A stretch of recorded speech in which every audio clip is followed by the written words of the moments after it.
Florence, 1513. The winter rain falls against ancient stone with the persistence of centuries, each droplet carrying the weight of empires that have risen and fallen in these Tuscan hills. 7 miles beyond the city gates, where the warm glow of civilization fades into the cold embrace of countryside darkness, a small farmhouse stands sentinel against the December night. The wind howls through cypress groves like the ghosts of forgotten princes, and somewhere in the distance wolves call to one another across valleys shrouded in mist and memory. Inside this humble dwelling, a single candle flickers against the encroaching abyss.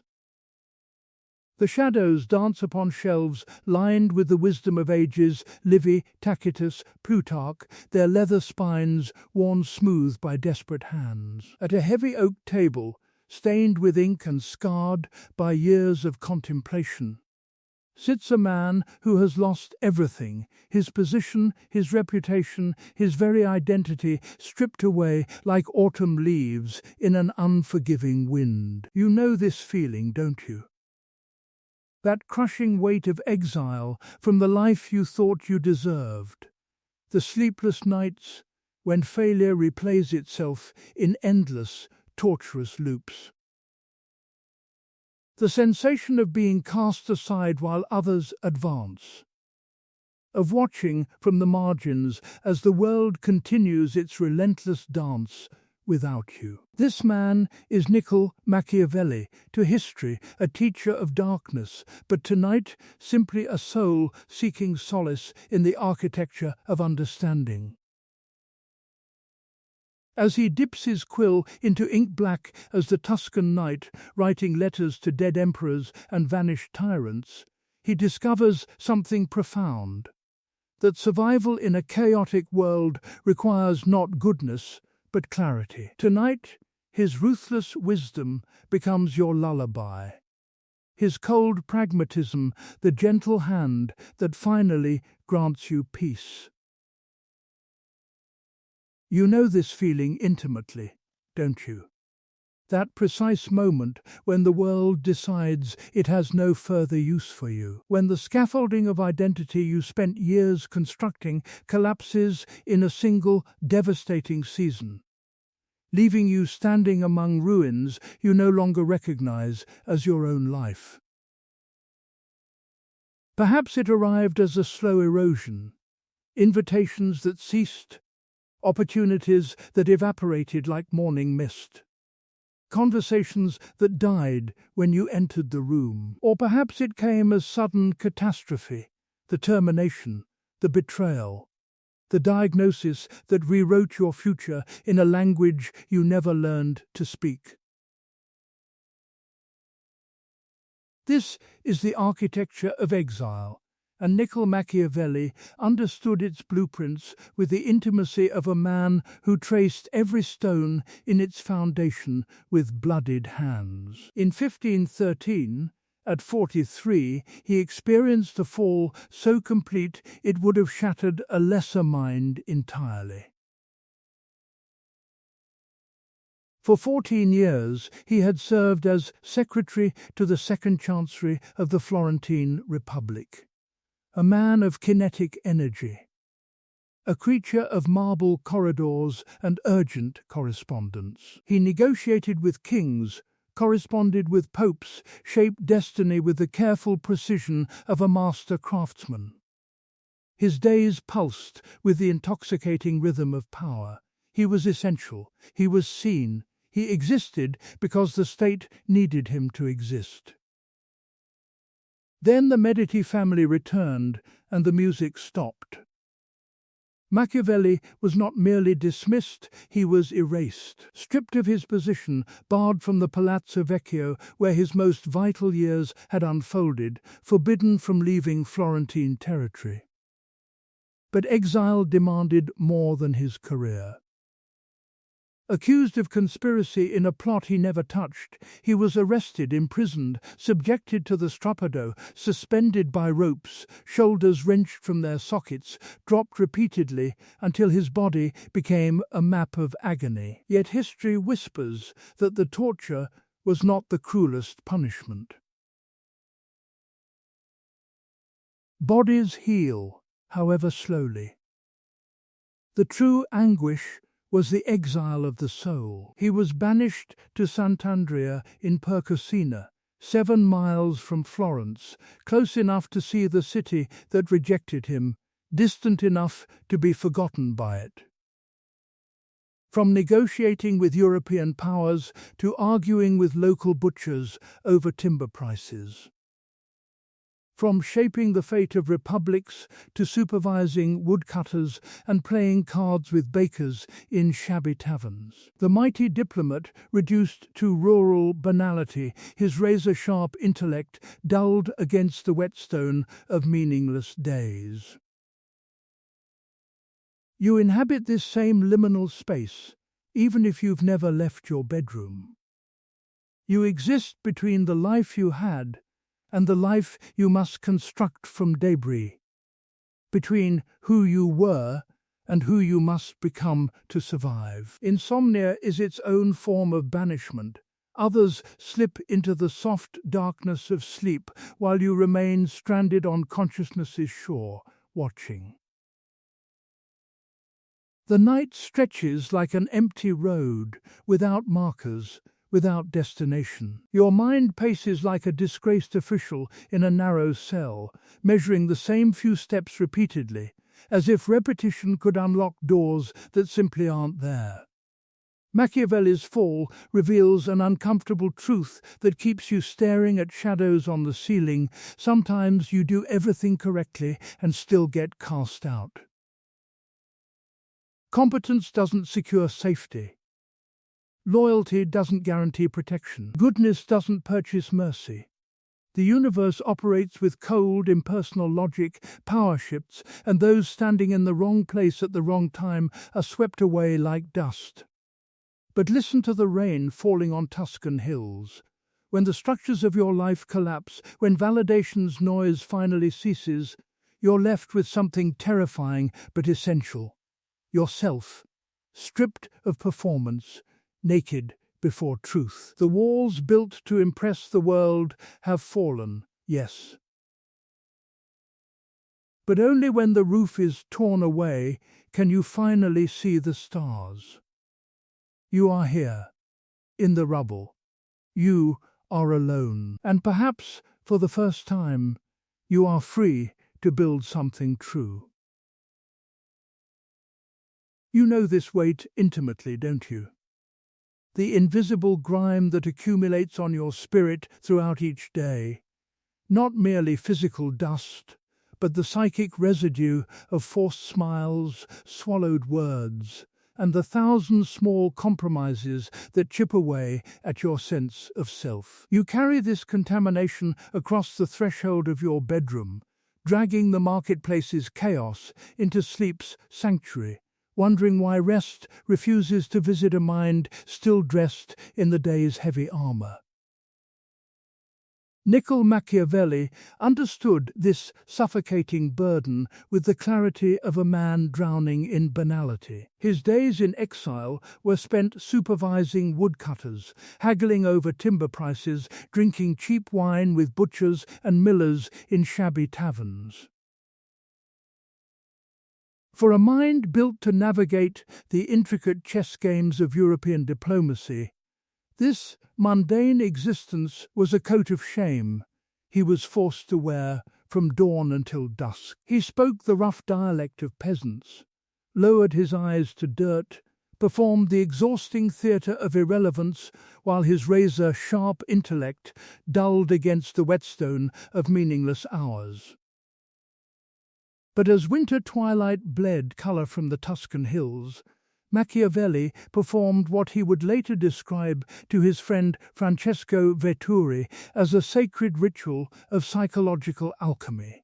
Returning to his farmhouse, he would pause at the threshold of his study, not collapsing into defeat, but preparing for transformation.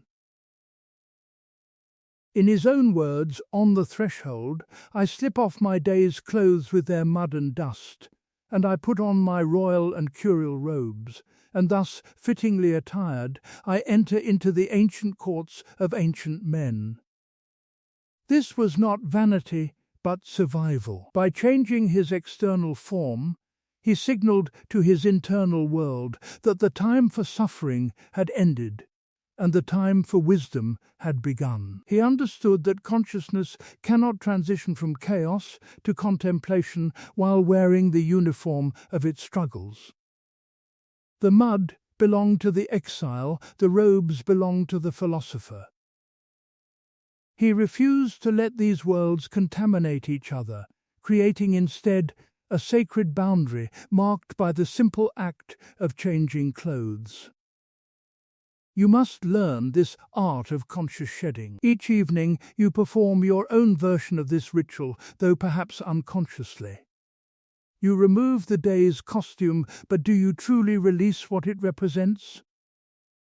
The competent employee who smiled through humiliation, the patient friend who listened while drowning in unspoken needs, the functional adult who held everything together while fragmenting internally, these roles served their purpose, but they need not follow you into night's sanctuary. Consider approaching sleep as Machiavelli approached his study, as a threshold requiring intentional transformation. When you remove your clothes, imagine peeling away the accumulated expectations, the weight of performance, the residue of others' judgments.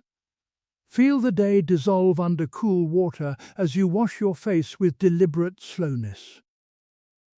Choose garments for sleep not merely for comfort, but as ceremonial robes. Soft cotton against skin becomes a signal to your nervous system that a different state of being is now permitted. This is not self-indulgence, but psychological architecture. Your mind, like Machiavelli's, needs clear signals to transition from engagement's chaos to rest's stillness. Light a candle, its flame marking the boundary between the world's demands and your private sovereignty. Step out of the identity the world assigned you today. You are no longer the employee, the disappointment, the performer. You are simply consciousness returning to its source. Tonight, pause at your own threshold. Remove the day's heavy garments, worries, failures, unfinished tasks, letting them drop like mud-stained cloth. Put on the robes of peace, whether literal fabric or simply darkness's embrace. Enter sleep's ancient court with the quiet dignity of someone who knows they belong there. The day is done, the mud is gone, and you are finally truly home in yourself. You know this particular species of night intimately, the one where thought becomes a predator stalking the corridors of your consciousness, circling the same wounded memories until your mind feels bruised from repetition. There you lie, eyes wide in darkness, while anxiety expands like gas to fill every available space in your chest. The future looms as either void or catastrophe, and sleep, that ancient mercy, observes your suffering from a distance with the cool indifference of a judge who has already rendered verdict. Niccolò Machiavelli inhabited this same torment with excruciating clarity. Exiled in his farmhouse, stripped of the diplomatic missions that once channeled his razor-sharp intellect, he faced a particular kind of suffocation. His mind, built to navigate the intricate chess games of European politics, now had nowhere to direct its restless energy. Without purpose, intelligence becomes a curse, turning inward like a blade, interrogating every failure, dissecting every humiliation, until the soul bleeds from 1,000 self-inflicted wounds. Many would have been destroyed by such unspent potential. You too have felt this trapped voltage, this painful awareness of talents gathering dust while your thoughts stampede like wild horses over the same barren ground. The mind, deprived of meaningful work, becomes an abyss that devours itself, generating endless questions without the possibility of answers, spinning scenarios that serve no purpose except to multiply suffering. But in that dim room, surrounded by the patient silence of leather-bound volumes, Machiavelli discovered something profound: salvation through the simple act of taking up his quill. Listen to the sound it makes, that gentle rhythmic scratch of metal against parchment, steady as breathing, deliberate as prayer. Each letter formed with meditative precision, each word chosen from the vast storehouse of classical learning, each sentence constructed with the care of a mason laying stones for a cathedral designed to outlast empires. This was not mere writing, this was the transformation of chaos into architecture, of formless suffering into something that could be examined, understood, and ultimately transcended. "I am not ashamed to speak with them," he wrote to his friend Francesco Vettori, describing his evening conversations with the ancients, and to ask them the reasons for their actions. "And they, in their humanity, answer me." In the flickering candlelight, he conjured the dead, Livy, Plutarch, Tacitus, conversing with minds separated from his by centuries, as if time itself was merely another illusion to be punctured by focused thought. For 4 hours each night, the crushing weight of exile evaporated. He forgot his poverty, ceased fearing death, transformed personal catastrophe into philosophical inquiry. The magic lay not in the content, but in the container. By forcing his racing thoughts into the discipline of language, he stripped them of their power to torment him. The amorphous dread that plagued his days became finite when confined to sentences, manageable when given the boundaries of grammar and syntax. Anxiety, that shapeless gas, was compressed into solid words that could be written, revised, and ultimately set aside. He was no longer entirely inside his suffering. Some essential part of him now stood at its edge, observing, recording, understanding. You possess this same alchemical power, though perhaps you have forgotten it exists in the darkness of your sleepless hours. The worries that currently hold you hostage are terrifying precisely because they are formless, ghosts made of smoke shifting shape in the shadows of your consciousness. But the moment you capture them in language, pin them down with ink, they cease to be monsters and become merely words. Words have edges. Words can be closed inside books. Words can be set down and left behind. Consider the profound sensory piece of this practice, the tactile friction of pen against paper, the visual satisfaction of seeing chaos ordered into neat horizontal lines, the hypnotic rhythm that synchronizes breath with the ancient tempo of human thought made visible. This is not problem-solving, but problem-containing, not analysis, but exorcism. You are drawing the poison from your spirit and trapping it in the physical world where it can no longer circulate in your bloodstream. Tonight, when the carousel of anxieties begins its familiar rotation, remember Machiavelli in his study, transforming exile into philosophy through the simple discipline of moving his hand across parchment. Take one sharp worry, the thorniest thought in your mind's flesh, and write it down with the same deliberate care he brought to analyzing the rise and fall of princes. Watch it shrink from infinite threat to finite sentence. Feel your breath slow to match the rhythm of letters forming, words appearing, thoughts becoming something outside yourself. And when you close the notebook, when you set down the pen, understand what Machiavelli discovered in his darkest season: the abyss remains. But it no longer owns all of you. Some part of your consciousness now stands at its edge, quiet and observant, having done the ancient work of transforming suffering into wisdom. The conversation with chaos is over. The ink is dry.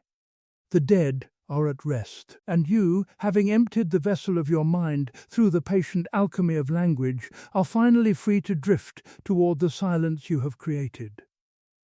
You have been taught to believe in beautiful lies since childhood, haven't you?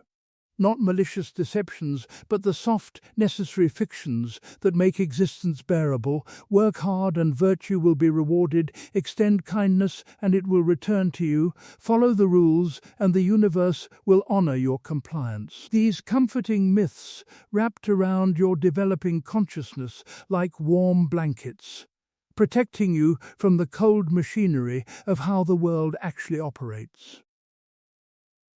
You built a glass palace of expectations, each pane carefully crafted from hope, each room furnished with the promise that goodness would ultimately triumph over chaos. And yet here you lie in darkness, exhausted by the constant shattering, the relentless hail of reality against your fragile architecture of should.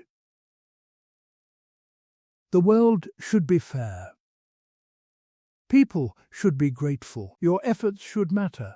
But the glass keeps breaking, and you keep bleeding from the effort to reassemble the fragments, wondering why you cannot construct a moral universe sturdy enough to withstand the storms of human nature. Niccolò Machiavelli sat in his farmhouse study, surrounded by the patient wisdom of ancient texts, and made a choice that would scandalize 5 centuries of readers. He picked up a hammer and deliberately shattered the mirror of idealism. His exile had stripped away every comfortable illusion. He had served Florence with brilliant loyalty, navigated the treacherous waters of European diplomacy with skill and dedication, believed that competence and virtue would secure his place in the Republic's machinery. Then the Medici returned, and merit meant nothing.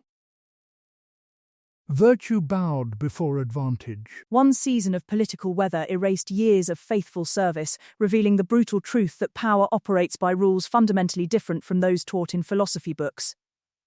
From this devastation emerged his most radical insight. In The Prince he wrote with surgical precision, many have imagined republics and principalities that have never been seen or known to exist in reality, for there is such a gap between how one lives and how one ought to live, that anyone who abandons what is done for what ought to be done, learns his ruin rather than his preservation.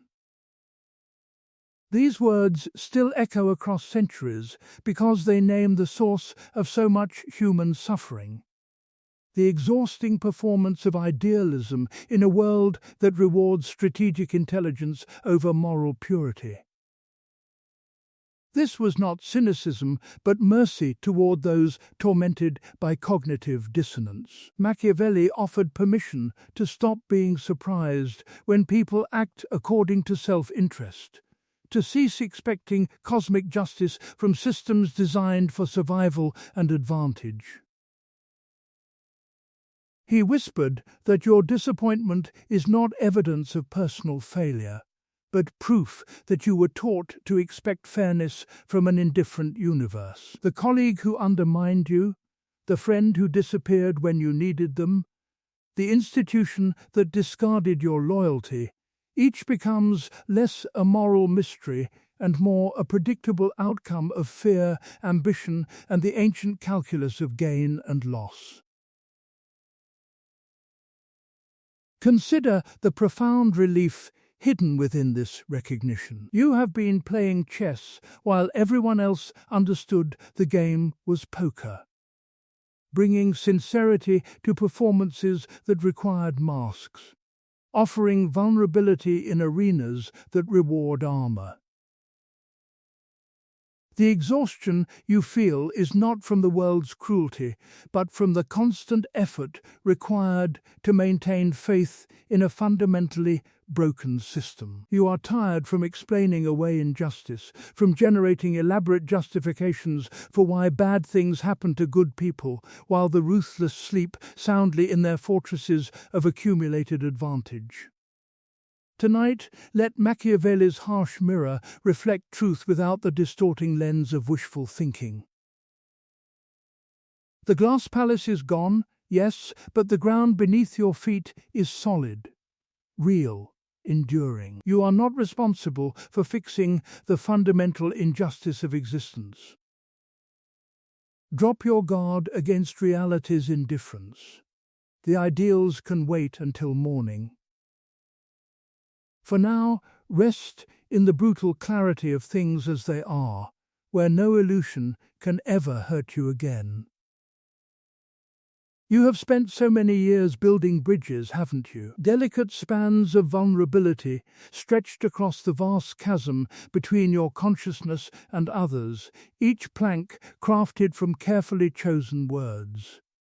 Each support beam constructed from performed charm and strategic self-revelation. You extend these fragile connections with trembling hands, hoping someone will cross over into the territory of your true self, hoping someone will speak the dialect of your particular loneliness, hoping the ache of fundamental isolation will finally dissolve in the warmth of being genuinely understood.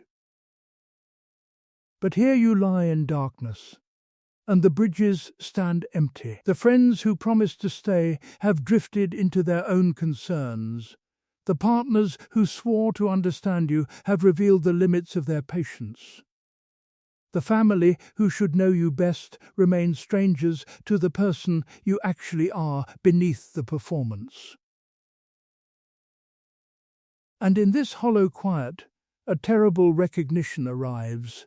No one is coming to save you, not from external danger, but from the deeper truth that you have always been, and will always be, fundamentally alone in the architecture of your own consciousness. This realization feels like exile, because you have been taught to fear solitude as evidence of failure, proof that you are somehow defective in your construction. Others seem to navigate the social world with effortless grace, while you remain perpetually outside, pressing your face against the glass of belonging, exhausting yourself in the endless labor of becoming acceptable enough to deserve companionship. Niccolò Machiavelli understood this particular species of abandonment with surgical precision. Stripped from the vibrant political networks of Florence, cast into rural isolation where his razor-sharp intellect had no worthy opponents, he experienced the crushing weight of forced solitude. His letters from exile vibrate with the pain of disconnection. Desperate inquiries about court intrigues he could no longer influence. Pleas to friends who stopped responding. The bitter recognition that those he once considered allies had already forgotten his name. He knew the cold wind that blows through the empty spaces where relationships used to stand. Yet from this profound loneliness, Machiavelli distilled one of his most radical insights. A prince must learn to rely entirely on his own arms, his own mind, his own resources. To depend on mercenaries is dangerous, to depend on allies is foolish, to depend on the goodwill of others is to guarantee your own eventual destruction. A wise prince, he wrote with the clarity of hard experience, should establish himself on that which is in his own control and not in that of others. The pain of betrayal, he realized, stems not from human cruelty but from misplaced expectation. We build our foundation on the shifting sands of others' affection. then suffer shock when these structures inevitably collapse. But what if your solitude is not the prison you fear, but the sanctuary you desperately need? What if the fortress Machiavelli described is not isolation, but sovereignty? The capacity to exist fully without requiring constant validation from an external world that was never designed to provide it. Consider how much precious energy you expend trying to earn love, maintain connection, prevent abandonment. You perform elaborate versions of yourself calibrated to others' preferences, contorting your authentic shape to fit the available spaces in their lives, dying slowly from the effort of being perpetually acceptable.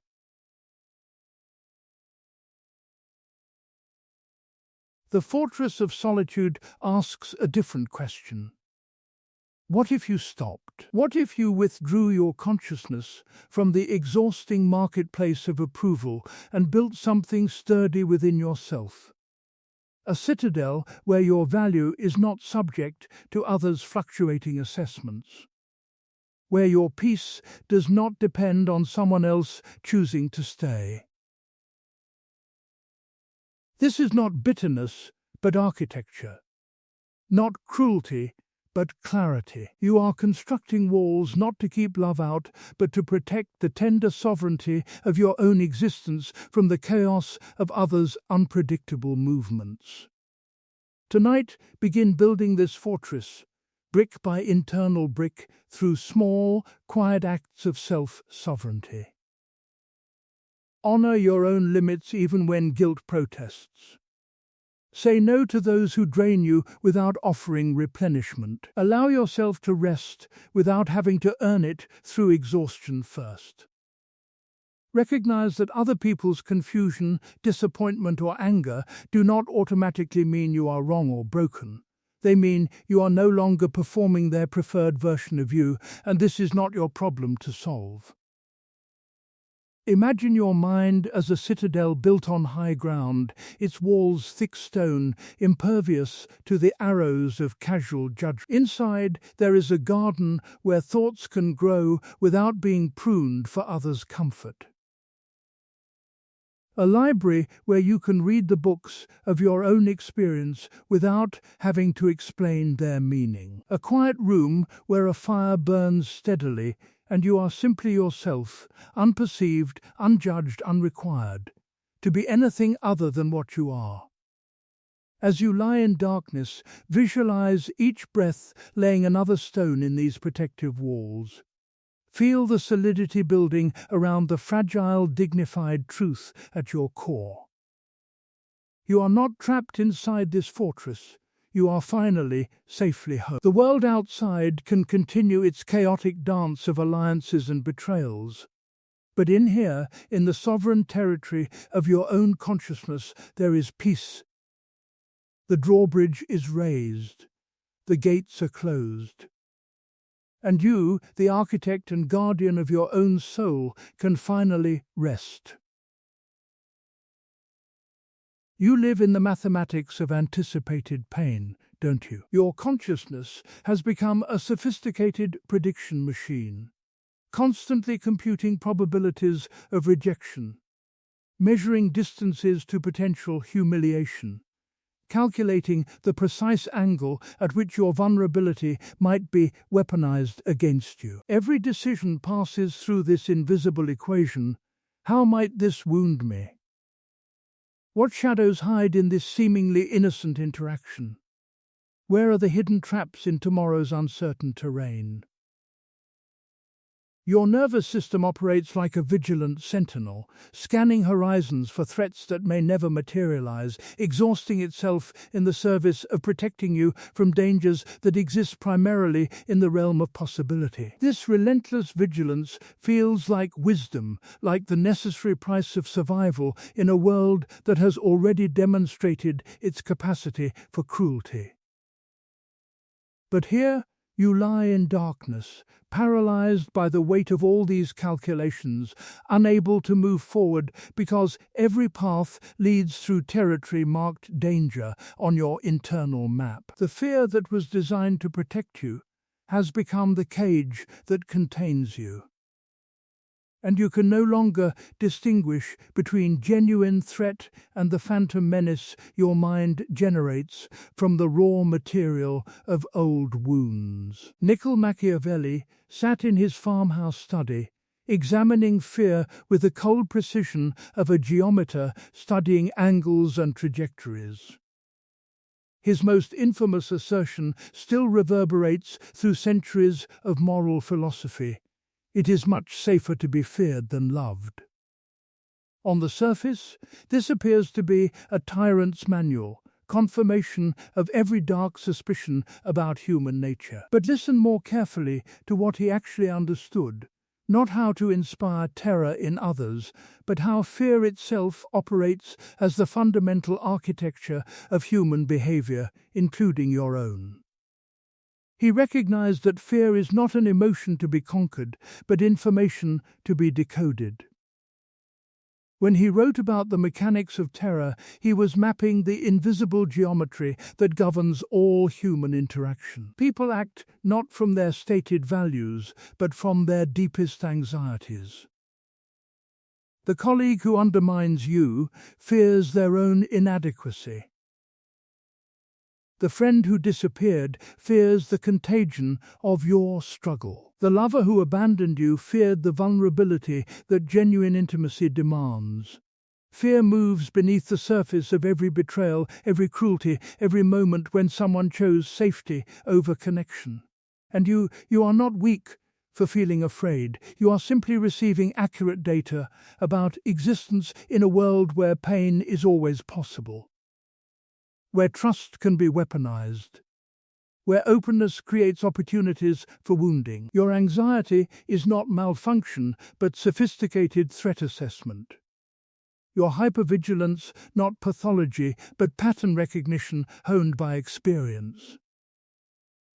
The exhausting calculations running in the background of your mind are your body's attempt to keep you safe, a loyal minister in the cabinet of consciousness.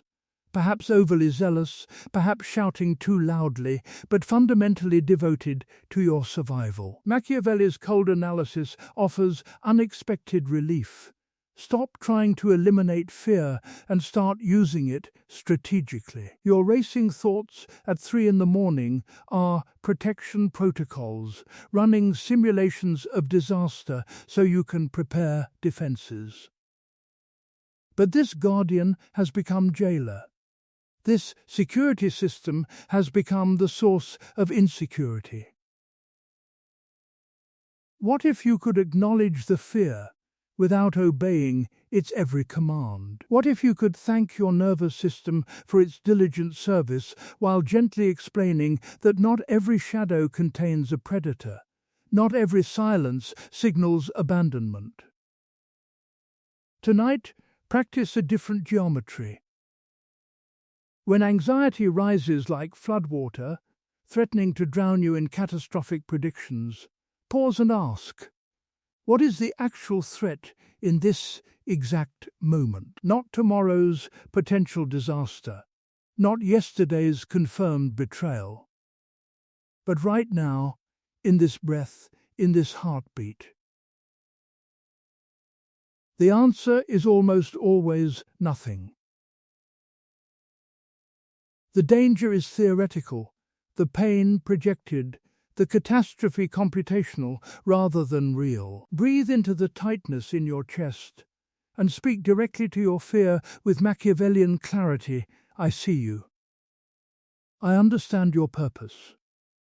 You are trying to keep me safe from a world that has hurt me before. But your constant alarms exhaust me more than any external threat ever could.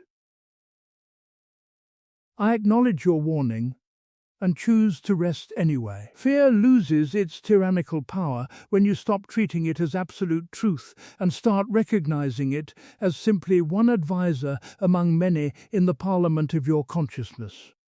a voice worth hearing but not worth obeying completely. Let your breathing slow, each exhale releasing another calculation, another elaborate defense against suffering that hasn't arrived and may never come. The geometry of fear has mapped every possible angle of attack, but tonight you choose to rest in the space between threats, where the darkness is neutral and you can finally stop computing and simply be. Each morning, you perform a small, private betrayal of your authentic self, don't you?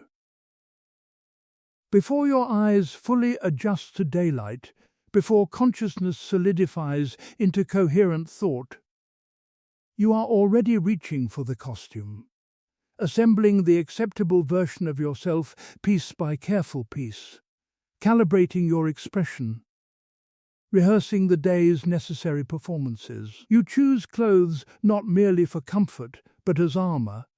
Select words not for truth, but for their capacity to deflect scrutiny. Arrange your face into something approximating competence, while everything inside feels precarious, barely held together by sheer force of will. This is not dishonesty, but survival architecture. You have learned through painful trial and error that the world does not reward authenticity. It rewards the skillful performance of stability. Show your cracks and people recoil, not from cruelty, but from their own terror that your visible struggle might reveal the fragility of their own carefully maintained facades. So you smile when grief sits heavy in your chest. Engage in small talk when your mind screams with more urgent concerns. Perform competence at your desk while anxiety gnaws at your concentration like a patient, methodical predator. Niccolò Machiavelli understood this exhausting theatre with the precision of someone who had mastered the art of political survival. In the treacherous courts of Renaissance Italy, where a single misstep could mean exile or death, he observed that those who survived longest were not the most virtuous, but the most skilled at managing appearances. Everyone sees what you appear to be, he wrote with clinical clarity. Few experience what you really are. This was not cynicism, but anthropology. A recognition that all human interaction operates on multiple levels simultaneously. The surface conversation and the subterranean calculation. The performed emotion and the genuine feeling. The public self and the private consciousness that watches from. Behind carefully constructed defenses, Machiavelli recognized that this split is not pathology but fundamental to social existence. We are all always wearing masks, and those who pretend otherwise are either naive or lying. The colleague who appears effortlessly confident is also performing. The friend whose life seems perfectly assembled is also managing appearances. The stranger who moves through the world with apparent ease is also calculating which parts of themselves are safe to reveal and which must remain locked in the vault of private experience. Here is where his insight offers unexpected comfort.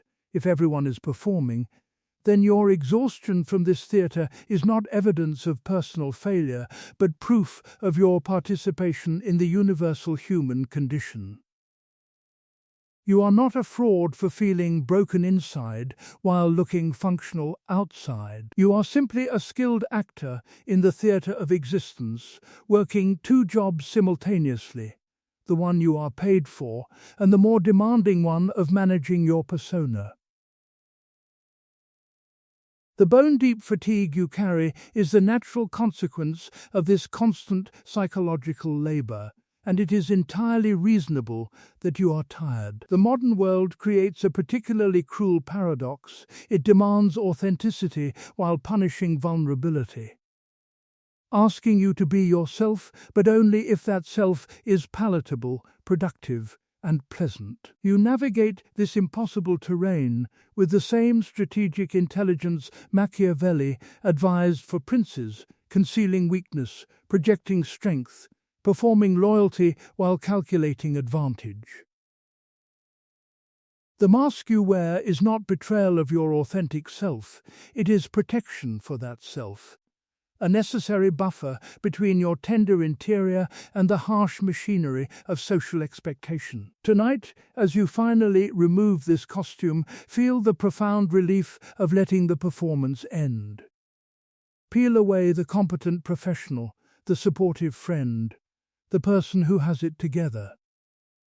Let your face relax into its natural configuration, the one not arranged for others' comfort. Feel the muscles in your jaw unclench, the tension in your shoulders release, the careful posture of functionality dissolve into the honest slump of exhaustion.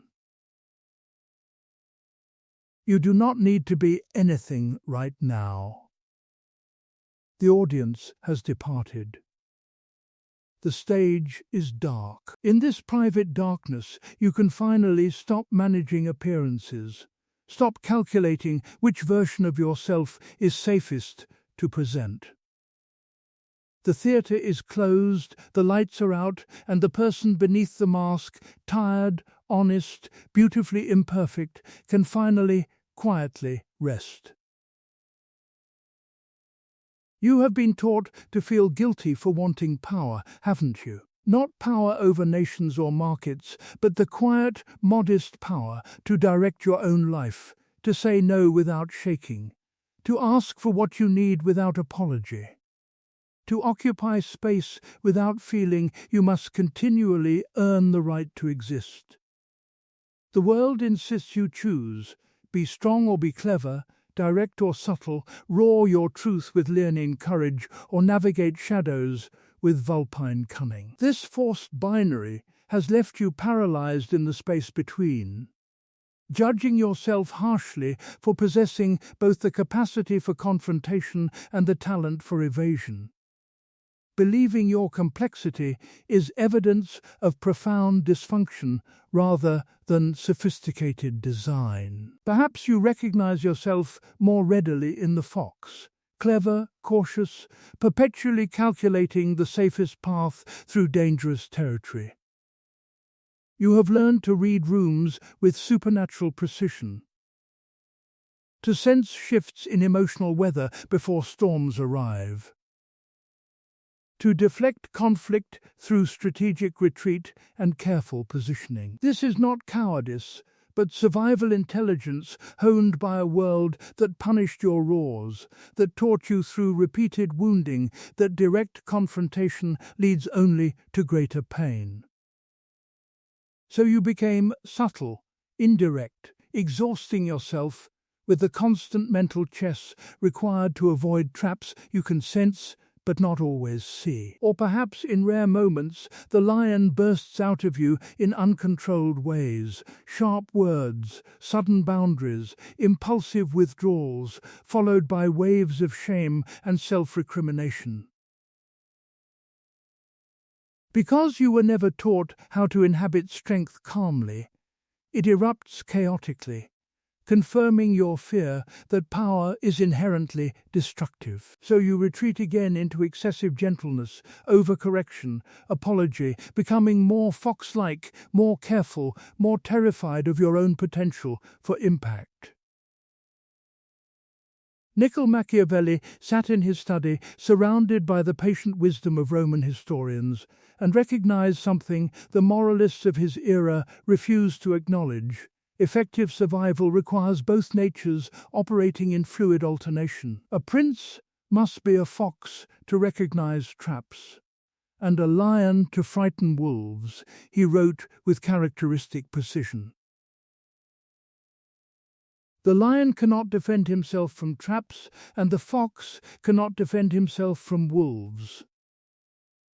Therefore, it is necessary to be a fox to discover the traps and a lion to terrify the wolves. This is not advice for manipulating others, but a blueprint for psychological flexibility.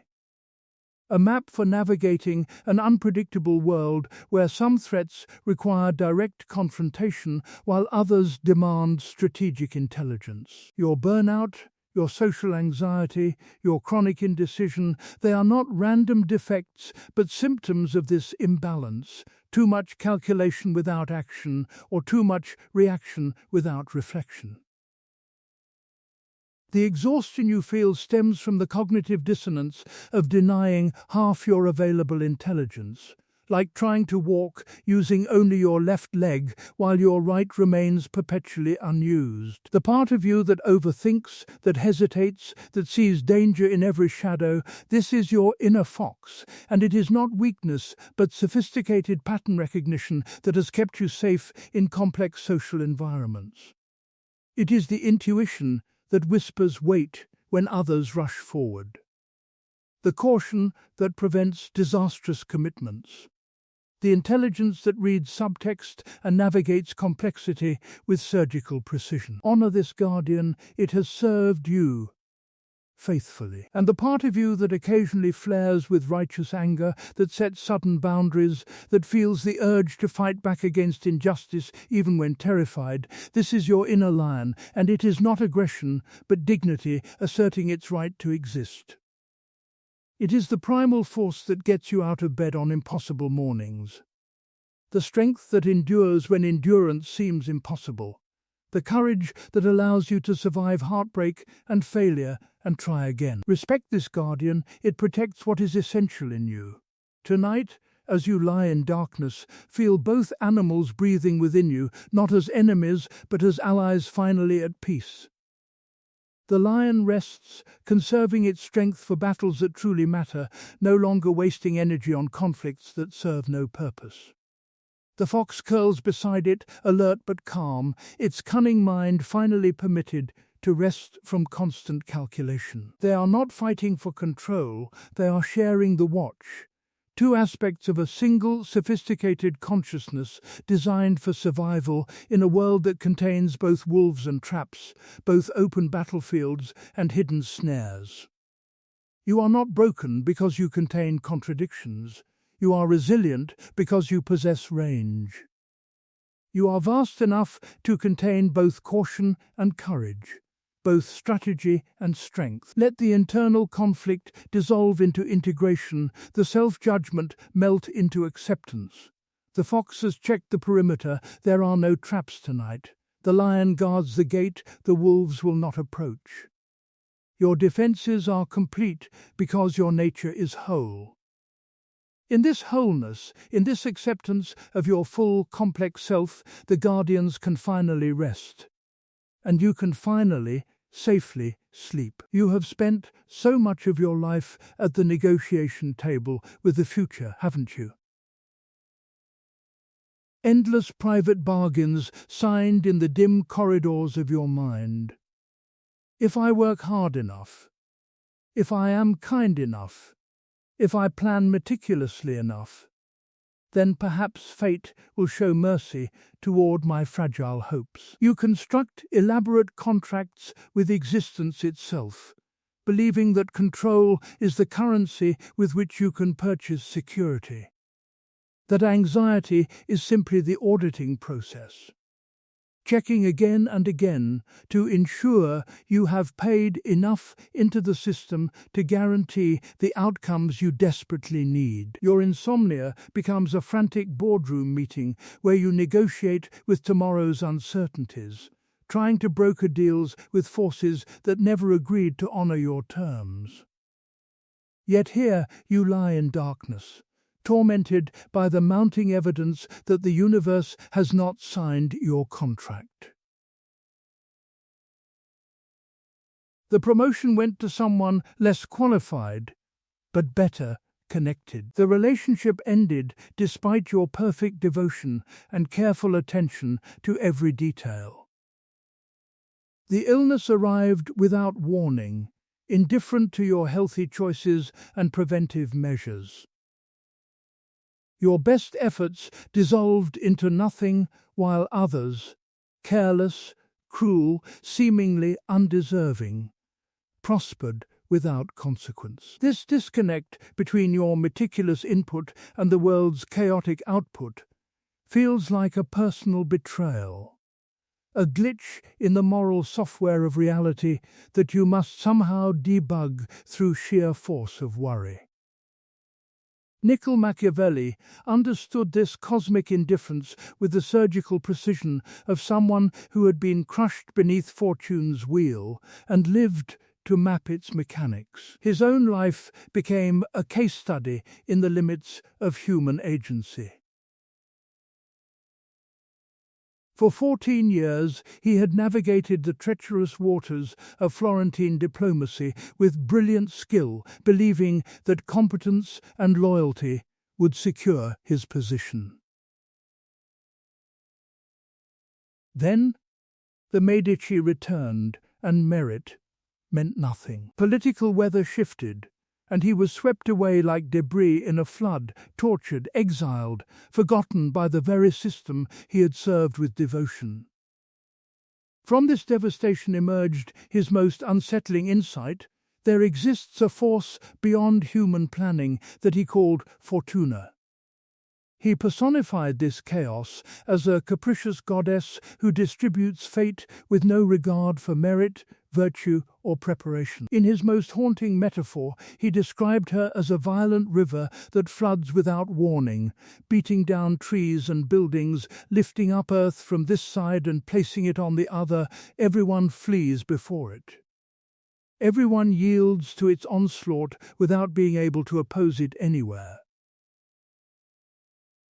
Yet within this terrifying image lies a profound, hidden comfort for the anxious mind. Machiavelli estimated that Fortuna controls roughly half of our actions, leaving the other half, perhaps slightly less, to our own free will and preparation. Consider the liberation hidden in that mathematical precision.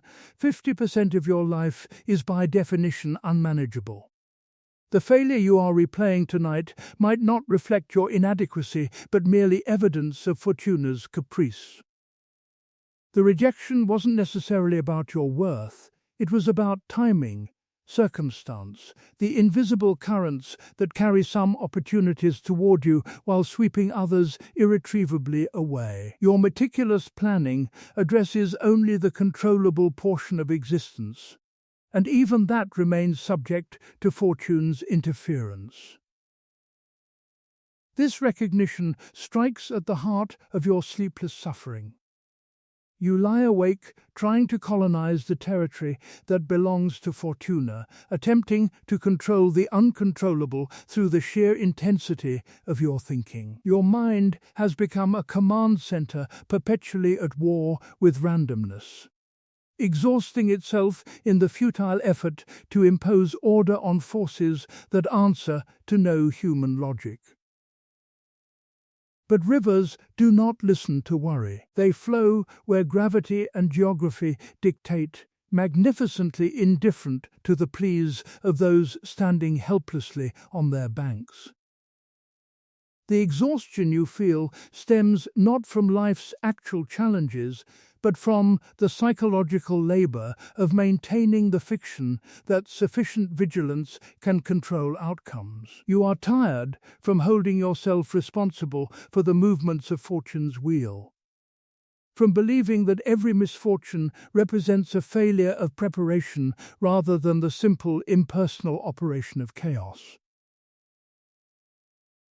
The job, the relationship, the health crisis, perhaps these were always going to unfold according to their own mysterious logic, regardless of your careful strategies. Machiavelli whispers across the centuries, wisdom lies not in fighting the river, but in building what defenses you can during calm weather, then accepting that when the flood comes, you have done what mortals can do.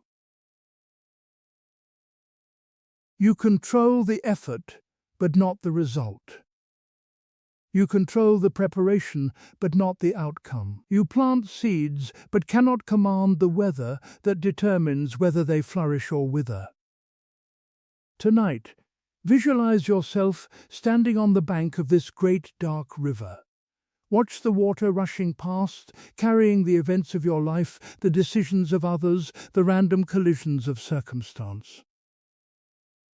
See the debris floating in the current, missed opportunities, unfair losses, unexpected changes. Instead of jumping in to fight the torrent, instead of exhausting yourself trying to hold back the water with bare hands, simply step back. Acknowledge the power of the flood. Respect the force of the random. Whisper to the darkness, this belongs to Fortuna. Release the burden of total responsibility. You are not the general manager of the universe. The wheel will turn whether you watch it or not, whether you brace for impact or surrender to its motion. Let go of the illusion of control like a stone dropping into deep water, sinking into darkness until it disappears completely. The river flows without requiring your permission. The goddess Fortuna does not need your vigilance. She will do as she pleases while you, finally released from the impossible burden of managing chaos, drift toward the sleep that waits beyond all negotiation. You have been carrying guilt like a second skeleton, haven't you? A hidden architecture of shame built from all the times you chose yourself over someone else's endless needs. All the moments you said no when the world insisted yes was the only moral response. All the boundaries you erected while your conscience screamed that you were becoming selfish, cold, irredeemably hard-hearted. The world taught you that goodness requires endless availability, that love means sacrificing yourself on the altar of others' comfort, that to be truly virtuous you must burn yourself down to provide warmth for those who would never reciprocate such devotion. So you gave and gave until your reserves emptied, until your own needs became whispers you could barely hear beneath the deafening chorus of external demands. You stayed late to fix others' mistakes while those above you claimed the credit. You forgave betrayals because you feared loneliness more than disrespect. You answered every call, absorbed every crisis, made yourself endlessly accessible to those who learned to treat your generosity as an inexhaustible resource. And when you finally, desperately tried to protect what little remained of yourself, the guilt arrived with crushing weight. What kind of person refuses to help? What kind of monster prioritizes their own peace? Niccolò Machiavelli sat in his study, examining the mechanics of survival with the cold precision of a surgeon, and articulated something the moralists of his era refused to acknowledge. Sometimes cruelty is necessary for self-preservation. Not sadistic violence, not malice for its own sake, but the willingness to do what appears harsh in service of something more essential. A man who wishes to make a profession of goodness in everything, he wrote with characteristic bluntness, must necessarily come to grief among so many who are not good. He recognized this brutal mathematics through his own devastating fall from grace. For 14 years, he had navigated diplomatic waters with brilliant skill, believing virtue and competence would secure his position. Then political winds shifted, and merit meant nothing. His goodness became vulnerability, his loyalty a liability. From this wreckage emerged his most controversial insight: those who cling to absolute virtue in all circumstances do not survive in a world where others operate without such constraint. This is the doctrine of necessary darkness, the recognition that sometimes preserving yourself requires actions that trigger waves of guilt, that contradict every message you absorbed about what decent people do. Sometimes love for yourself must take precedence over love for others. Sometimes you must disappoint, must withdraw, must become temporarily unavailable, even when someone is suffering, even when your absence causes pain, even when the voices in your head insist that a truly good person would sacrifice more. The cruelty you fear in yourself is actually just the healthy immune system of a consciousness learning to distinguish between genuine compassion and self-destructive compliance. When you set boundaries that disappoint others, you are practicing necessary darkness. When you decline requests to protect your mental health, you are choosing survival over the performance of saintliness. When you walk away from toxic relationships despite desperate pleas, you are using Machiavelli's wisdom. Sometimes entering into apparent evil preserves what is most essential. Consider the profound relief of recognizing that you do not owe the world your complete destruction. The guilt you carry is not divine judgment, but social conditioning, the internalized voice of those who benefited from your endless availability, now protesting the loss of their unlimited access to your resources. Goodness does not require martyrdom. Love does not demand that you bleed out slowly for others' comfort. Tonight, visualize the heavy stone of mandatory goodness dissolving in your chest, replaced by something lighter but stronger. A shield that protects without destroying, that guards your essential self while still allowing genuine love to flow from a place of abundance rather than depletion. You are not becoming evil, you are becoming sustainable. The world will adjust to your boundaries. Those who truly value you will respect your walls. And you, finally released from the impossible burden of being endlessly available, can drift towards sleep with the quiet dignity of someone who has chosen survival over sainthood, wisdom over the exhausting performance of perpetual sacrifice.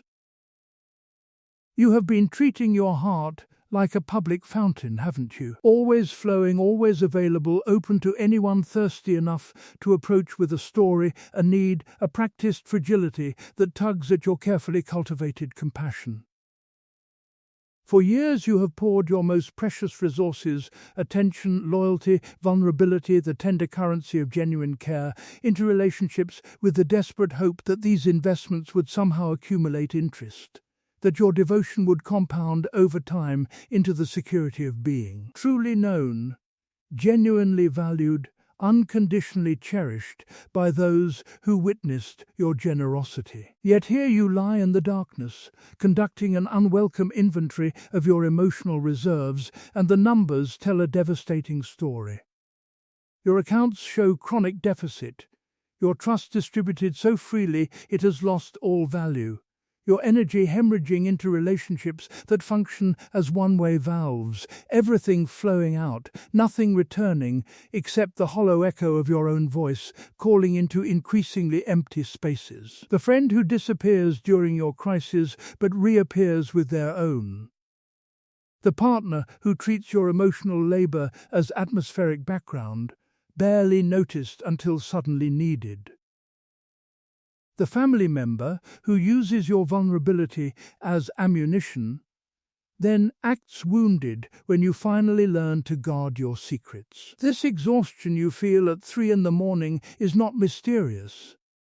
It is the natural consequence of operating an emotional economy with catastrophically poor fiscal policy. You have been funding relationships that produce no dividends, maintaining connections that cost more than they generate, keeping accounts open with people who have long since stopped making deposits but continue making withdrawals with the casual entitlement of those who have learned your resources are unlimited and your boundaries non-existent. Niccolò Machiavelli understood the transactional nature of human relationships with the surgical precision of someone who had witnessed loyalty evaporate the moment political winds shifted direction.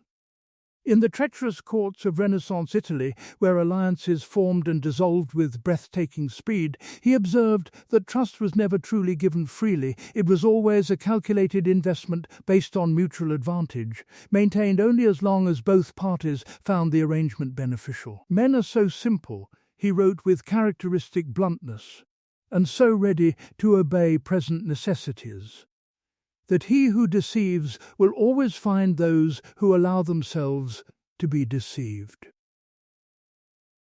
This was not cynicism, but accounting. The cold mathematics of survival in a world where sentiment could prove fatal and misplaced trust could destroy everything you had built. Machiavelli recognized that relationships operate on systems of exchange, however much we dress them in the romantic language of unconditional love and selfless devotion. People remain loyal when loyalty serves their interests. They stay connected when connection provides value. They reciprocate when reciprocation maintains access to resources they wish to continue receiving. Remove the advantage, and watch how quickly eternal friendship becomes polite distance. How rapidly deep bonds reveal themselves as strategic partnerships that dissolved the moment the strategy no longer served their purposes. From his cold analysis emerges a profound, protective wisdom that speaks directly to your sleepless suffering. Trust must be treated as precious currency, not scattered carelessly like seeds on barren ground. You have been taught that withholding trust makes you suspicious, damaged, incapable of real connection. That good people distribute their faith freely without calculation. But Machiavelli whispers across the centuries that this is exactly how empires fall, through the naive belief that others will honor agreements simply because you do, that virtue alone provides protection in a world where most operate from self-interest. Tonight, visualize your emotional energy as gold coins in a heavy chest, each piece representing hours of listening, moments of vulnerability, acts of service, the accumulated wealth of your caring heart. For years, you have been walking through the marketplace of your relationships, handing these coins to anyone who smiled at you, anyone who looked hungry, anyone who simply asked. You gave to the friend who only called during emergencies, to the lover who took your devotion for granted, to the family member who treated your presence as obligation rather than gift. Now look at your empty hands. The exhaustion you feel is the poverty of a spendthrift heart. But here, in this quiet darkness, you can finally close the chest. You can decide that your trust is too valuable to be wasted on bad investments, that your emotional currency deserves recipients who understand its worth. This is not about building walls of bitterness, but about erecting gates of discernment. Conduct a gentle audit without harsh judgment. Simply observe the patterns that have been screaming their truth for years. Who actually shows up when you need them? Who reciprocates the energy you extend? Who treats your trust as the valuable commodity it truly is, rather than an unlimited resource to be exploited without consequence? The answers may be painful, the list shorter than you hoped, the imbalance more severe than you wanted to acknowledge. But clarity, however harsh, is the first step toward solvency. You are not obligated to continue funding losing investments. The person who has betrayed your confidence 5 times will betray it a 6th. The relationship that drains you after every interaction will continue draining you until you close the account. The pattern that has repeated for years will repeat again unless you finally accept what the data has been demonstrating. This is who they are, this is what they offer. And continuing to expect different returns from the same investment is not hope, but delusion. Feel the profound relief of finally accepting economic reality. You are not required to fund everyone's emotional needs while your own reserves dwindle to nothing. Trust is earned through sustained pattern, not promised through occasional words. Reallocate your precious resources toward those rare souls who have proven themselves trustworthy through consistent action, who understand that relationships require mutual investment, who treat your vulnerability as the sacred gift it truly is. As you release the failing accounts into darkness, imagine locking your vault with quiet ceremony. The gold is safe now, no longer scattered carelessly, but carefully guarded, ready to be invested wisely in the few who have demonstrated their worthiness of such treasure. The books finally balance. The hemorrhaging stops, and you, no longer bankrupt in spirit, can drift towards sleep, knowing that your most precious resources are protected. That you have chosen sustainable emotional economy over the exhausting performance of endless availability. The vault is sealed, the audit complete, and in this newfound solvency, peace finally becomes possible. You have been conducting archaeological expeditions in the ruins of every conversation, haven't you? Your mind has become a forensic laboratory where each interaction lies dissected under harsh fluorescent examination, every pause measured for hidden meaning, every delayed response analyzed as potential evidence of declining affection or mounting disapproval. The text message that arrived without its usual warmth becomes a complex dissertation on shifting loyalties. The colleague's brief email transforms into an elaborate treatise on your professional inadequacy.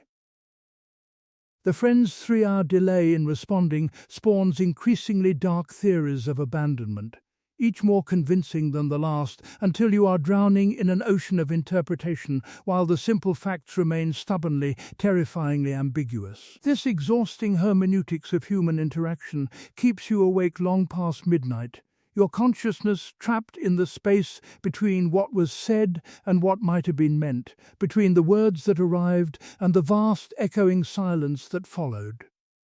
You have learned to fear the gaps more than any explicit statement, those pregnant pauses that seem to contain infinite threat, more danger than direct confrontation could ever pose. Language becomes your autopsy table where you lay out each exchange, hoping that if you examine it closely enough, slice deeply enough into its tissue, the truth will finally confess itself and grant you the certainty your nervous system desperately craves.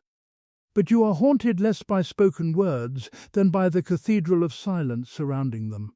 That vast acoustic space where your anxiety builds its most elaborate catastrophes from the raw material of absence. In the void where reassurance should live, your mind constructs increasingly sophisticated scenarios of rejection, each theory more plausible than hope, each interpretation confirming your deepest suspicions about your fundamental unworthiness of consistent care. Niccolò Machiavelli moved through the treacherous courts of Renaissance Italy, where survival depended not merely on listening to words, but on developing fluency in the language of strategic omission. In those marble corridors where a misplaced phrase could mean exile or death, he observed that princes revealed themselves less through their proclamations than through their hesitations, their careful avoidances, their deliberate refusals to speak when speaking would cost them advantage. Men are so simple and so ready to obey present necessities, he noted with characteristic precision, that he who deceives will always find those who allow themselves to be deceived. But the deception, he understood, usually happened in language itself, while truth often revealed itself in the negative space of conversation, in what remained carefully unspoken. Diplomats communicated through implication and calculated silence, through what they chose not to say as much as through their carefully crafted speeches. A promise delayed carried more weight than a promise spoken. A subject avoided during negotiation shouted louder than any formal declaration. Machiavelli learned that power operates as much through strategic withholding as through explicit statement, that the most important information is rarely spoken aloud but communicated in the rhythm of engagement and withdrawal, in the spaces between official positions where genuine intention finally shows its face. Your hypervigilance towards silence stems from old wounds where absence did signal danger, where quiet preceded abandonment, where gaps in communication accurately predicted incoming pain. Your nervous system learned to treat every pause as warning, every silence as threat, developing sophisticated early detection systems designed to catch rejection before it fully materializes. This made profound sense when you were younger, more vulnerable, lacking the resources to survive sudden loss. Your mind became a master cryptographer, trained to decode hidden meanings in every hesitation, every delayed response, every moment when someone chose not to fill the air with reassuring noise. But now this same protective mechanism has become its own form of suffering, a security system so sensitive it generates constant false alarms, keeping you perpetually braced for disasters that exist primarily in the realm of anxious projection. You exhaust yourself translating silence that may contain no hidden message beyond the simple fact of someone being tired, distracted, overwhelmed by their own internal weather that has nothing whatsoever to do with you. The delayed text might reflect their exhaustion rather than your declining importance. The brief response might indicate their overwhelm rather than their withdrawal. The absence of enthusiastic punctuation might simply mean they were typing between meetings, not composing subtle commentary on your relationship's deteriorating state. From Machiavelli's cold analysis emerges unexpected mercy for your racing mind. Not every silence contains encrypted threat. Sometimes people are simply navigating their own chaos, managing their own crises, dealing with pressures invisible to you. Sometimes the pause means nothing beyond pause itself. The gap signifies nothing more than the natural rhythm of human attention, which flows and ebbs according to forces far more complex than their feelings about you. Tonight, practice a different relationship with the spaces between words. When your mind begins its familiar spiral of interpretation, its desperate attempt to solve the puzzle of every ambiguous interaction, pause and feel the actual texture of not knowing. Notice how uncertainty becomes unbearable only when you insist it must contain hidden threat. What if the silence is simply silence? What if ambiguity is not a problem demanding solution, but the natural state of human communication, where most meanings remain forever partially obscured, and most intentions stay beautifully, mysteriously incomplete? Consider the immense relief of becoming comfortable with this fundamental ambiguity. The anxiety you feel stems from the desperate need for certainty, for definitive answers, for absolute guarantees that everything is fine. But human relationships are rarely definitive.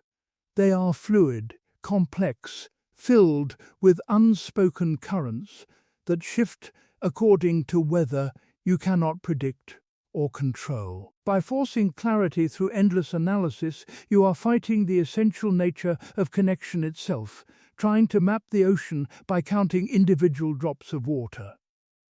Imagine silence not as absence, but as presence, a kind of rest between the exhausting labor of constant interpretation. In music, the pauses between notes create rhythm and meaning. Without silence, sound becomes undifferentiated noise. Perhaps human communication operates similarly, requiring gaps not as threats but as necessary breathing spaces that allow understanding to settle and meaning to form naturally, without your vigilant assistance. Listen now to the actual silence of this moment, not the imagined silence of delayed messages or ambiguous conversations. but the real silence of night surrounding you. Notice how it contains no inherent menace, no encrypted warning, no hidden judgment. It is simply the absence of sound, neutral and patient, asking nothing except perhaps your willingness to stop filling it with catastrophic speculation. Let your breath slow to match this silence, each exhale releasing another interpretation, another elaborate theory about what someone meant by what they didn't say. Feel the profound relief of finally setting down the burden of constant translation. You do not need to be a cryptographer of human interaction, endlessly decoding messages that may contain no hidden meaning beyond their surface simplicity. The text will arrive or it won't. The relationship will continue or it won't. The silence will resolve into clarity or remain forever ambiguous. None of these outcomes require your vigilant monitoring to manifest properly. Visualize your mind not as a frantic newsroom processing endless streams of data, but as a quiet, ancient library where the conversations of the day are books you can close and place on shelves. The ambiguous comments, the confusing texts, the moments of tension, they are all just volumes in a vast collection, and you do not need to read them all tonight. You do not need to solve every puzzle before you are permitted to rest. The future will unfold according to its own mysterious logic while you rest here in the present, where the only silence that matters is the quiet space opening around your thoughts, growing wider and more peaceful with each breath. Let the gaps remain gaps, let the pauses stay uninterpreted, let the silence be silent while you drift towards sleep, finally released from the exhausting obligation to translate every absence into evidence of your worst fears becoming reality.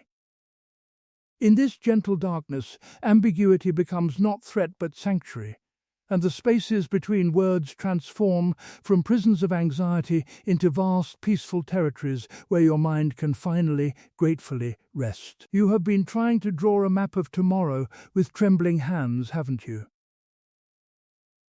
Your mind has become a frantic cartographer's workshop, walls covered with elaborate charts of potential disasters, contingency routes traced through imagined catastrophes, each uncertain territory marked with anxious annotations, here there be rejection,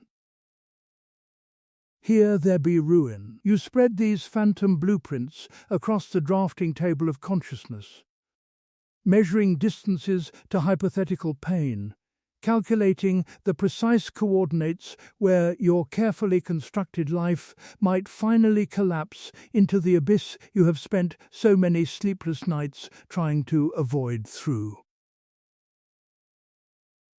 The sheer intensity of anticipatory planning. This cartographic obsession feels like wisdom, like the responsible preparation of someone who has learned that the world can wound without warning. If you can just anticipate every variable, rehearse every possible conversation, construct sufficient mental defenses against each potential catastrophe, then perhaps you can finally achieve that elusive state called security.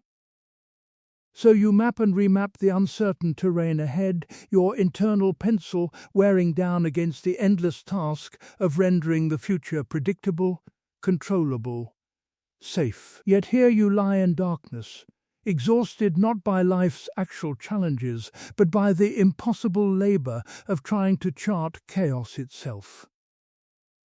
The maps never quite work, do they?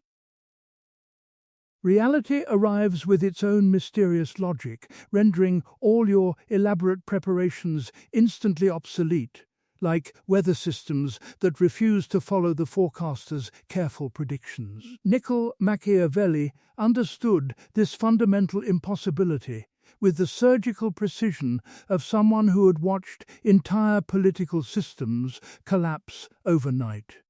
As Secretary of the Florentine Republic, he once believed the world could be mapped through careful observation and strategic planning.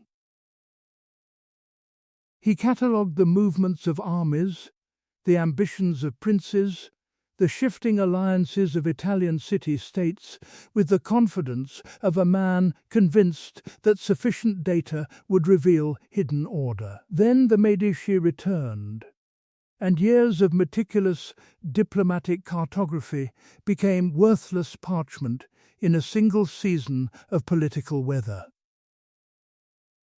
From this devastation emerged his concept of fortuna, not merely bad luck, but the recognition that existence operates according to forces fundamentally resistant to human mapping. "I compare fortune to one of those violent rivers," he wrote, "which, when enraged, flood the plains, tear down trees and buildings, wash soil from one place to deposit it in another. The territory itself is in constant motion, shifting shape even as you attempt to chart its borders, transforming faster than any cartographer can document. Your anxiety stems from the desperate attempt to eliminate uncertainty through the sheer intensity of mental planning, trying to map the ocean by charting each individual wave. But this guarantees exhaustion without ever producing the security you seek. The waves will continue their chaotic dance regardless of your documentation. The future will unfold according to its own algorithms, magnificently indifferent to your careful projections. Machiavelli whispers across the centuries that wisdom lies not in perfecting maps, but in building the capacity to navigate when maps inevitably fail. Security comes not from predicting every storm, but from developing confidence in your ability to respond to whatever weather actually arrives, regardless of whether you saw it coming. Tonight, visualize yourself standing before that wall covered with your elaborate charts. Every contingency plan, every rehearsed disaster, every carefully plotted route through tomorrow's imagined dangers. Watch as a gentle wind begins to blow through the room, lifting these beautiful monuments to anxiety one by one, carrying them out the window into darkness. Feel the profound relief as each map disappears, the lightness that arrives as the impossible burden of comprehensive planning finally lifts from your shoulders. The maps are dissolving now, and you stand in an empty room. But you are not defenseless. You are simply no longer weighed down by the futile task of charting chaos. Tomorrow will arrive with its own weather, and you will respond with whatever wisdom the moment requires, not because you planned for this specific scenario, but because you possess something more valuable than maps: the fundamental resilience that has carried you through every previous encounter with the unpredictable.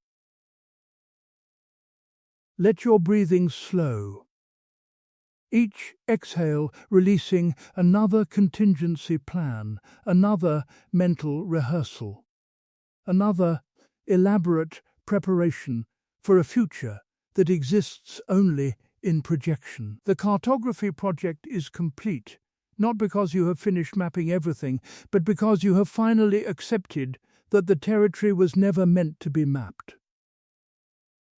The future remains uncharted, and this is its nature, not your failure. In this acceptance, you drift towards sleep, finally freed from the impossible burden of trying to control chaos, trusting the unmapped darkness to carry you safely home. You have been mourning the ghost of who you were supposed to become, haven't you? Somewhere in the architecture of your younger consciousness lived a luminous blueprint, the career that would finally validate your worth, the relationship that would cure your fundamental loneliness, the achievement that would prove to everyone who doubted you that they were catastrophically wrong about your potential. You carried this shining map of your imagined future like sacred scripture, believing that reaching those distant coordinates would finally grant you permission to rest, to feel that your existence had justified the space it occupied in an indifferent universe. But here you lie in darkness, years or decades removed from those bright projections, and the map has revealed itself as beautiful fiction. The career took a different shape or never materialized at all. The relationship ended in betrayal or never began despite your perfect preparation. The achievement remains perpetually on the horizon, always receding as you approach, like trying to catch the edge of your own shadow. And worse than the external disappointment is the internal verdict you deliver with merciless precision. You have failed the person you were supposed to be. Betrayed the dreams that once felt like destiny. Settled into a life so diminished that sometimes you barely recognize yourself in the mirror of your own reduced expectations. Niccolò Machiavelli knew this particular species of devastation with visceral intimacy. At 43, he was not merely exiled from Florence, but exiled from the future he had spent his entire adult life constructing with meticulous care. For 14 years, he had been a man of consequence, secretary to the Second Chancery, trusted diplomat, a razor-sharp mind capable of negotiating with kings and navigating the treacherous currents of Italian politics. He imagined a future of continued influence, perhaps even greater prominence, his name carved into the marble of Florentine history as one of its essential architects. Then the Medici returned, and that future evaporated like morning mist touched by harsh sunlight. He found himself in Sant'Andrea in Percasina, 7 miles from the city that no longer needed him, supervising woodcutters and playing cards with bakers in shabby taverns. The diplomat reduced to rural banality. The political strategist negotiating timber prices. The man who once corresponded with popes now arguing with butchers over the cost of meat. Every morning, he woke to the chasm between who he had been and who he had become. The gap between the life he had earned through brilliance and the life he was forced to inhabit through circumstance. Yet something extraordinary happened in that small farmhouse surrounded by patient Tuscan hills. Machiavelli did not merely survive this exile. He discovered something unexpected growing in the ruins of his grand ambitions. In the evenings after his humiliating days managing peasants, he would enter his study, change into ceremonial robes, and commune with the great minds of antiquity. In this quiet ritual, far from the political theatres where he once performed, he wrote The Prince and the Discourses, works that would outlive every prince he had served. Every alliance he had brokered, every diplomatic triumph that had once felt so essential to his identity. The life he was forced to live became more significant than the life he had planned. The exile that felt like death became the condition for his immortality. The garden he never wanted to tend produced flowers more beautiful than any that grew in the carefully designed landscapes of his original ambitions. What if your exile from those bright dreams was not punishment but redirection?